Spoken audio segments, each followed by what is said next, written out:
नमस्कार, good morning, सुप्रभात my dear friends. आज हम पढ़ने वाले हैं प्रॉफिट के कुछ क्वेश्चंस डिस्कस करेंगे और बेसिक तरीके से प्रॉफिट को कैसे कवर अप किया जा सकता है वो मैं डिस्कस यहाँ पे करने वाला हूँ।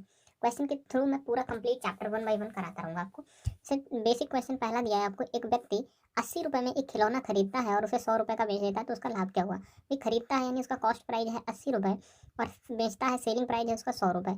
कितने का प्रॉफिट ले रहा है? 20 रुपये का। किस पर? हमेशा कॉस्ट प्राइस पे प्रॉफिट होता है जिस पे वो खरीद के रहता है। परसेंटेज के लिए 100 से गुना करेंगे। 20 एकन 20, 20 चक्कू 80, 20 चक्कू 80 और 4 से इसको करोगे, दैट इज 25% का profit is the correct answer.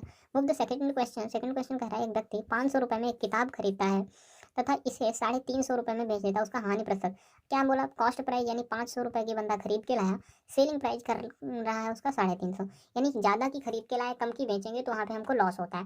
तो कितने का लॉस हुआ? बोलो 150 रुपये का। किस पर हुआ? जिस पर खरीद के लाए थे 500 पे। परसेंटेज के लिए 100 से गुना करेंगे। 2 जीरो से 2 जीरो खत्म करेंगे, 5 से इसको काट देंगे, 5 या 15, दैट इज 30%। तो 30% वो भी माइनस का आ रहा है, इसलिए लॉस हो जाएगा। Loss is the correct answer. Next तीसरा नंबर कह रहा है गिरी ने एक पुरानी मशीन 2000 में खरीदी और 1000 उसकी मरम्मत पे लगा दिया। 2000 की खरीदी, 1000 उस पर मरम्मत पे लगा दिया, तो कितने का टोटल कॉस्ट प्राइस उसका हो गया? 3000 रुपये का। बेचने जब गया तो वो 4000 में बेच के आया। कितने में बेची उसने जी? 4000 में। कितने का प्रॉफिट हुआ? 1000 का। किस पर? 3000 पर, यानी कॉस्ट प्राइस पर। परसेंटेज के लिए 100 से गुना करेंगे। 2 जीरो से 2 जीरो ये उड़ा देंगे, 1 जीरो से ये खत्म करेंगे। 100/3, 100/3 जो होता है इसको हम लिख सकते हैं 33 से 1/3%। ये क्या है? प्रॉफिट है या लॉस है? दैट इज प्रॉफिट है, तो profit is the correct answer. Next कह रहा है 800 रुपये में एक मोबाइल को बेचने पर लागत मूल्य पर 37.5% का लाभ होता है। मेरे दोस्तों 37% की अगर आपको फ्रैक्शन कंप्लीट पता है तो वो 3/8 होती है, क्योंकि देखो 1/8 जो होता है वो आपका कितना होता है? 12.5%, 12.5% होता है। और 1/8 यानी 1/8 में अगर हम 3 से इधर भी गुना कर दें और 3 से इधर भी गुना कर दें तो देखो ये तो आपका 3/8 हो जाता है। इसको करोगे 12 × 36, ये भाई आपका 36 प्लस 3/2 ऐसे होता है कि नहीं होता? 3/2 को एक फ्रैक्शन बनाओगे तो भिन्न में हमेशा अंश छोटा होता है हर से, तो इसको 3/2 को हम लिख सकते हैं 1 सही 1/2, है ना? तो 36 1 37/2 हो जाता है। तो यहाँ से ये चीज़ कंप्लीट होती है। तो आपको पता होना चाहिए 37 सही 1/2% की फ्रैक्शन कितना हुआ? 3/8। नीचे जो होता है वो हमेशा ओरिजिनल प्राइस होता है। क्या होता है? हमेशा ओरिजिनल प्राइस। लॉस या प्रॉफिट जो भी होगा वो हमेशा ओरिजिनल प्राइस यानी नीचे वाले पे होता है। करें 8 की वस्तु खरीदी और 37% लाभ लिया, यानी कितने का लाभ लिया? 3 का लाभ लिया। अब बेच करा 800 रुपये में एक मोबाइल को बेचने पर, यानी कि बेचने पर लागत मूल्य कितने का लाभ होता है? मतलब 8 की खरीद के लाए और 37.5% का लाभ ले लिया, यानी 3 का लाभ लिया। अब बताओ 8 की वस्तु 3 का लाभ लेके यानी कि 11 में बेचा होगा। 11 यूनिट की वैल्यू आपको 800 दे रखी है, तो 1 यूनिट की वैल्यू कितनी होगी? काट देंगे 800/11। आपसे कह रहा है तो लागत मूल्य बताओ, लागत मूल्य है कितनी? 8 यूनिट। तो इसको हम करेंगे 800/11 इंटू 8 कर रहे होंगे। आपका राइट आंसर यहाँ पे निकल के आ रहा होगा, है ना? तो जो भी राइट आंसर वो आप कमेंट बॉक्स में बताएंगे। नेक्स्ट क्वेश्चन आपको दिया हुआ 700 रुपये में एक मोबाइल को बेचने पर लागत मूल्य पर 16 सही 2/3% का लाभ होता है। 16 सही 2/3% की आप फ्रैक्शन बनाओगे तो 16×3 = 48, 2 50/3, यानी कि ये बन जाता है 1/6। यानी अगर मैं कॉस्ट प्राइस और सेलिंग प्राइस की बात करूं, अगर नीचे वाला 6 यूनिट हमारा कॉस्ट प्राइस है तो उस पर 16 सही 6 का 16 सही 2/3% कितना हो रहा है? 1, यानी सेलिंग प्राइस होगा 7। कह रहा है 700 रुपये में एक मोबाइल को बेचने पर लागत मूल्य पर इतने का लाभ होता है। भाई 7 यूनिट पे नहीं बेच रहे हैं, कह रहा 700 पे बेच रहे। 7 यूनिट की वैल्यू 700, तो 1 यूनिट कितने को रिप्रेजेंट कर रहा है? 700/7, 7 से काटेंगे दैट इज 100। तो कॉस्ट प्राइस कितना होगा? 100 से मल्टीप्लाई करेंगे तो 600 रुपये, तो आपका कॉस्ट प्राइस हो जाएगा। कह लागत मूल्य बताओ, कोई दिक्कत है? इतने इजी क्वेश्चन है। नेक्स्ट क्वेश्चन आपको दिया हुआ, कह यदि एक पुस्तक को 170 रुपये में बेचा जाता है तो 15% की हानि होती है। आप बताओ कॉस्ट प्राइस, ये रहा सेलिंग प्राइस। 100 रुपया की खरीद के लाए और 15% का लॉस ले लिया, तो यानी 85% पे बेच दिया। काट दो, रेशियो भी निकाल सकते हो इजी बनाने के लिए। 5 से करोगे 20 बार में, 5 चिकन 5, 5 7 35, यानी 20 वाली बस 17 की बेच रहे हैं। क्वेश्चन कह रहा है 17 की नहीं बेच रहे, 170 की बेच रहे। 17 यूनिट की वैल्यू 170, भाई कितने गुना है? 10 गुना है, तो कॉस्ट प्राइस भी 10 गुना होगा। तो कितना हो जाएगा? 20 दामन 200 रुपये। लागत मूल्य ही पूछा हुआ, यही आपका राइट। देखिए क्वेश्चन नंबर 7 आपसे कह रहा है एक वस्तु को, एक पुस्तक को 300 रुपए में बेचा जाता है तो इतने परसेंट की उसको हानि होती है, उस पुस्तक का लागत मूल्य क्या है। देखो एक तो कॉस्ट प्राइस, दूसरा उसका सेलिंग प्राइस। 57 से ही 1/7% की फ्रैक्शन बनाओगे तो ये आपका आता है 14×56 यानी कि 4/7। 4/7 कैसे आता है आपको याद होना चाहिए। 1/7 जो होता है वो होता है आपका 14 से ही 2/7%, है ना। तो एक इसका अगर हम 4 गुना करें तो 56 पहुंच जाता है। इसका भी 4 गुना 4 से इधर गुना, 4 से इधर गुना, तो ये करोगे 14×56 और 57 से 1/7% हो जाता है। तो यहाँ से आप बनाएंगे तो यानी कि 7 यूनिट का अगर उसका कॉस्ट प्राइस है, 7x कॉस्ट प्राइस है तो उस पर इतने परसेंट का लॉस हुआ है। 7 का 57 से 1/7% कितना होता है, 4 होता है।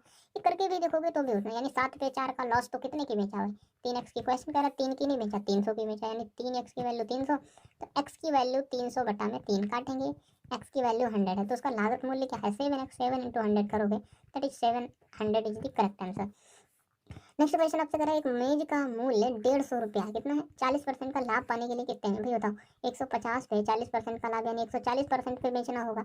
2 जीरो से 2 जीरो उड़ा देंगे, 15×4 = 6, 15×1 = 15 और 6 21 यानी कि 210 में बेचना चाहिए। Easy question. अब 40% की आपको फ्रैक्शन आती है तो उससे और भाई आप बताओ 40% की फ्रैक्शन कितनी होती है, 20 दूना 40 और 20 पंजे 100, 2/5 यानी कि एक सीधा काम कर सकते हैं। 1/5 कितने की होता है 20%, तो 40% कितना जस्ट 2 गुना सीधा कर सकते हो। 5 पे 40% का लाभ यानी 2 का लाभ, यानी 150 पे 5 2 7 यूनिट, 7/5। इसको भी करोगे तो भी आपका 5 3 15 0 3 7 21 35 210। बहुत सारे मल्टीपल तरीके हैं जिनसे हम क्वेश्चन को बना सकते हैं। एक मेज का क्रय मूल्य 350 है, इतने परसेंट का लाभ पाने के लिए हमने अभी पिछले में बताया था 57 से 1/7% की जो फ्रैक्शन होती है वो 4/7 होती है। 350 की खरीद के लाए 7 पे इतने परसेंट का लॉस, इतने परसेंट का लाभ, तो कितना हुआ 4 का।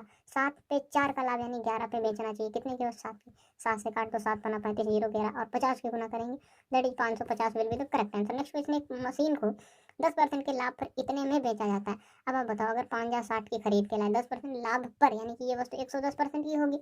यदि इसी मशीन को इतने में बेचा जाए तो कितने परसेंट का लाभ होगा 110 की, तो हमें 100 से निकालेंगे। एक जीरो से जीरो काटेंगे, 11 से काटेंगे 11, चक्कू 44 11 चंगा 66 यानी कि 46 गुना 100 करेंगे तो ये 4600 हो जाएगा। यानी कि ये क्या होगा, ये इसका कॉस्ट प्राइस। यदि इस वस्तु को 4370 में बेचा जाए, सेलिंग प्राइस कम है तो कितने का लॉस होगा भाई, लॉस आप काउंट करिएगा। 4370 4600 यानी 230 का लॉस किस पर, हमेशा कॉस्ट प्राइस पे 4600 पे 100 से गुना करेंगे, जीरो दोनों काट देंगे, 23 हमन 230, 23 दूना 46, 2 से करोगे 5% क्या है लॉस है भाई। ज्यादा की खरीदी कम की बेची तो लॉस ही होने वाला है। नेक्स्ट क्वेश्चन कह रहा है 16 से ही 2/3% के लाभ पर 7000 में बेचा। 16 से ही 2/3% की फ्रैक्शन बेटा क्या होती है, 16 3 48 2 50/3 सौ 5 छका यानी कि 1/6। क्या क्लियर, 1/6 यानी 6 की वस्तु पे 16 से ही 2/3% का लाभ यानी 1 का लाभ, तो कितने का हो जाएगा 7 यूनिट की, है ना। 1 का लाभ यानी सेलिंग प्राइस कितना है 7 यूनिट। अब क्वेश्चन कह रहा है 7 यूनिट नहीं है 7000 है, तो 1 यूनिट की वैल्यू कितनी होगी, 1 काट दोगे, 1 यूनिट की वैल्यू 1000। कह रहा है यदि इसी मशीन को 4500 में यदि इसी मशीन को 4500 में तो कितना बचा प्रतिशत लाभ होगा, यानी मतलब यदि इसी मशीन को 4500 में बेचा जाए तो कितने प्रतिशत का लाभ हानि होगा। अब बताओ 1 यूनिट की वैल्यू 1000, तो 6 यूनिट की वैल्यू कितनी 6000। 6000 क्या हुआ कॉस्ट प्राइस हुआ। फिर भैया इसी को अगर हम 4500 में बेचें तो क्या होगा, हमको हानि होगा या लाभ होगा।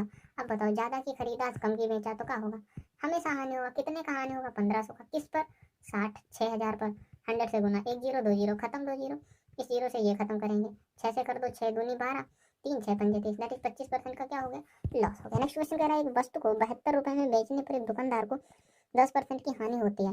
अब बताओ 72 में बेचने 10% की हानि मतलब ये वस्तु ही 90%, ये जो वैल्यू दी है वो 90% की वैल्यू है। आपसे कह रहा है हानि होती है 5% का लाभ, मतलब हमको इसको 105% की वैल्यू बतानी है, बस कुछ नहीं। 9 10 90, 9 8 72, काट दो 5 दूनी 10, 5 दूनी 10, 5 1 5 2 से करोगे 4 पर में 21 गुना 4 यानी कि उसको 84 रुपये में बेचना चाहिए। नेक्स्ट क्वेश्चन देखोगे एक मेज को 450 रुपये में बेचने पर 20% की हानि होती है, मतलब ये 80 की वैल्यू है। 20% का लाभ प्राप्त करने के लिए 120 पे बेचेंगे, कितनी राशि होनी चाहिए, जीरो से जीरो खत्म, 4 दूनी 8, 4 से 3 12, 2 से करोगे ये 2 से ये 15 बार में 15 गुना 45 करेंगे, 15 पना 75, 7 हासिल, 15 चक्कू 60 7 67 यानी 675 में बेचना पड़ेगा। नेक्स्ट क्या 2850, 2850 में एक साइकिल बेचकर दुकानदार 14% का लाभ कमाता है। अब कह रहा है 14% का लाभ कमाता है मतलब ये 114% की वैल्यू होगी बिल्कुल। यदि लाभ घटकर 8% हो जाता है तो विक्रय मूल्य, मतलब लाभ जो 8% घट जाता है, लाभ घटकर 8% मतलब ये जो वस्तु है वो 108%, मतलब हमें लाभ 8% चाहिए। तो इसको हम कैलकुलेट करेंगे तो कितना होगा, 2 से काटेंगे, 2 पंचे 10, 2 सत्ते 14, 2 से करेंगे 2 पंचे 10, 2 चक्कू 8, 57 किससे कट्टा, 19 से कट्टा, 19 तिया 57, 19 इक्कन 19, कितना बचा 75, 7 8 1 9 हुआ, 19 पचे 95, एक जीरो भी लग रहा है। 3 से करोगे 3 पचे 15, फिर से जीरो। 54 गुना 50 यानी 50 गुना 54 करेंगे तो हो जाएगा जीरो, 5 चक्कू 20, 2 पचम 25, 2 2700 रुपये ये भी करेक्ट आंसर। नेक्स्ट क्वेश्चन कह रहा है, एक टोकरी को 1950 में बेचने पर एक दुकानदार को 30% लाभ कमाता है, मतलब ये 130% की वैल्यू है, तो 40% का लाभ कमाने के लिए 140 कर लो। उसे कितनी कीमत पे, एक जीरो से जीरो, 13 इक्कन 13, 13 पचे 65, 15 गुना 140 करोगे, कर लो। जीरो से जीरो, 15 चक्को 60 हासिल 6, 15 इक्कन 15 6, 2100 is the correct answer. Next question आपसे यही लास्ट क्वेश्चन था। तो मिलते हैं किसी नेक्स्ट वीडियो में, आपको इसी प्रकार से मजेदार क्वेश्चन हम आपको कराते रहेंगे, इसलिए हमारे वीडियो को लाइक और चैनल को सब्सक्राइब करो। Thanks for watching.